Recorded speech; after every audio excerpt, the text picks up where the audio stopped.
the 1,000th call, Charlie Sufana was our technical mentor, and he was the one that was on the very first amateur radio to the International Space Station call, and he was on the number 1,000.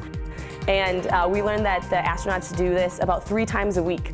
They think it's really important. So we found that where they're talking about how important it is to the astronauts that they take time out of their schedules where they're doing research and doing science, doing all of this stuff to actually talk to kids, because they say it makes a huge impact and it's 10 minutes out of their day to just talk to kids here on Earth. NA1SS, NA1SS, this is W6SRJ calling.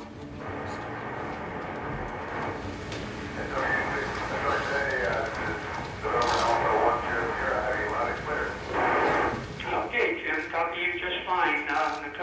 North Dakota, your first question, please. Molly, what do you do for fun on the space station? Over. Space station is a great place to live and work, and we work a lot of time, but when we have free time, we love to take photographs over. Lane, what activities do you do to keep your muscles strong in microgravity? Over. We work out about 2.5 hours a day to keep our muscles strong. We have a treadmill that pulls us down with bungees. We have a stationary bike and a weightlifting machine called an advanced resistive exercise device that feels just like lifting weights. Over. Duke, is it challenging to communicate with astronauts from other countries while working on the space station? Over. Actually, it's not that challenging to communicate with our colleagues here because we all have to learn Russian and astronauts all have to learn English. And English is a common language up here, but we communicate quite well. Over. Hope, what kind of training does an astronaut have to go through, and how was your experience? Over. We go through lots of training. In fact, I've been training for many years in a general way. So we learn how to do spacewalks and robotics and how to fix things on space station. But then for our individual expedition, we have to learn a lot of special skills as well. And my experience has been great. It's also been a lot of work, but I've enjoyed it. Over. Brianna, besides microgravity, what experimental conditions does the International Space Station provide that cannot be replicated here on Earth? Over. Well, Brianna, that's one of the main ones because obviously, you can't have zero gravity for very long on Earth. You could drop something, but it would only be a short period of time. We have a vacuum out in space, but that can actually be created on the Earth too with big chambers, but it's much easier to do on the International Space Station. Over. Zane, what was the hardest part of becoming an astronaut, and what helped you get past this obstacle? Over. Yeah, that's a great question. What was the hardest part?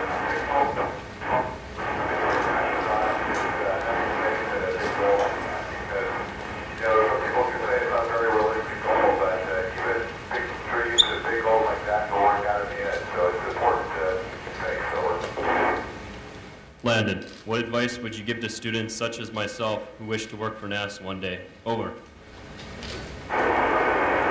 My advice for somebody who would like to work for NASA, or actually any place that requires a high level of academic achievement, is to study very hard and work hard at school, because when you do well in school and you learn a lot, it's like money in the bank. You can always use that for future opportunities. Over.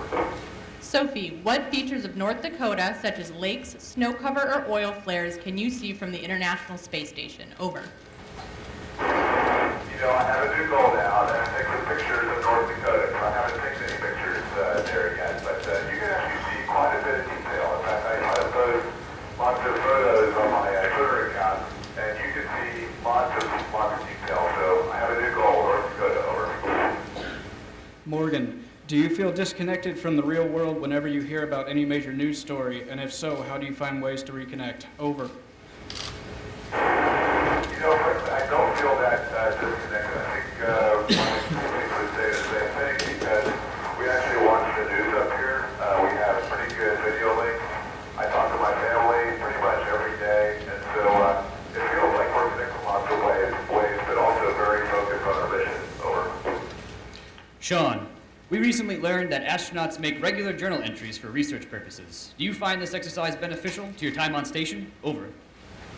That's a good question. I haven't actually participated in the journal experiment. I once a week, I kind of do a recap of what I've done that previous week, and I think it's a nice way of keeping track of this very, very unique and great opportunity that we have up here. Over. Grant, what is your current interaction with medical professionals regarding your health in space? Over.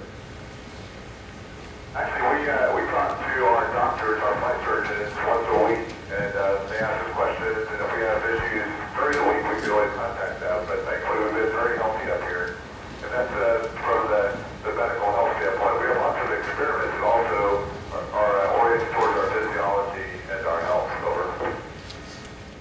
Ben, if you've seen or read The Martian, how realistic was it compared to how things actually are on the space station? Over.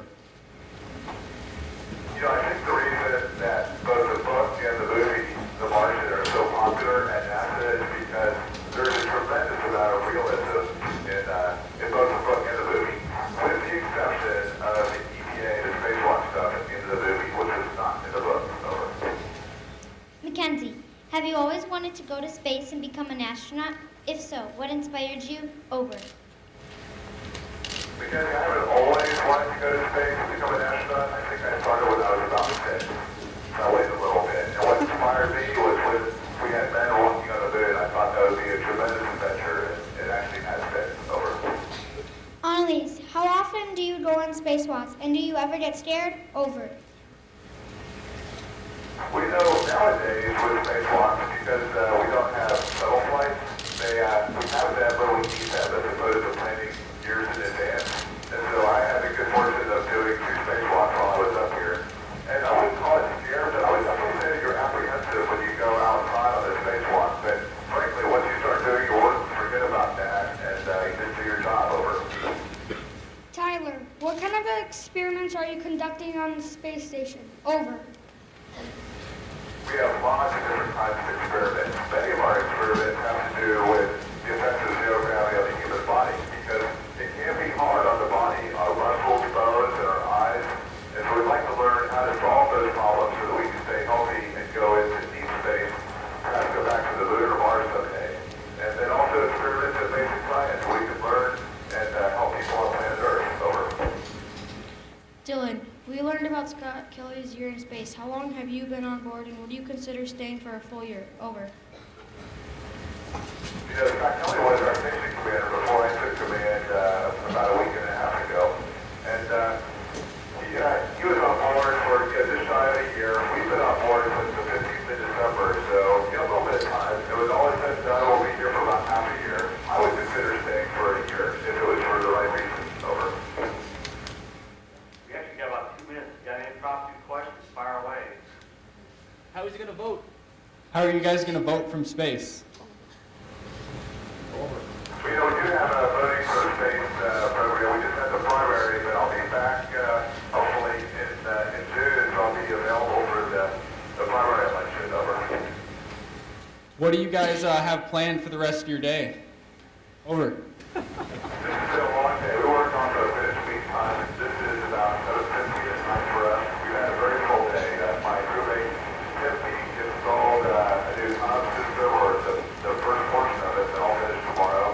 I worked on fixing our uropondus assembly because it's been broken for about 2 weeks. And our Russian colleague also worked on his waste management system down there. So it's been a full day. What do you think will be the future of amateur radio equipment on board the International Space Station? Over. I think amateur radio is a great way for us to reach out and connect with people on Earth and try to share our experience where we can. But I always consider the amateur radio here as a backup, because just like the moon and the Mars, sometimes things don't work out. It's always good to have a backup. What food are you most anticipating when you come back to Earth? Over.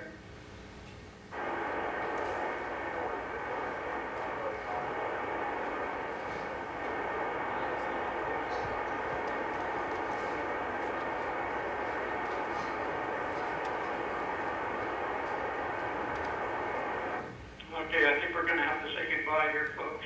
We've lost the signal at this point. North Dakota, if you want to say goodbye in one big group, go ahead and do it now.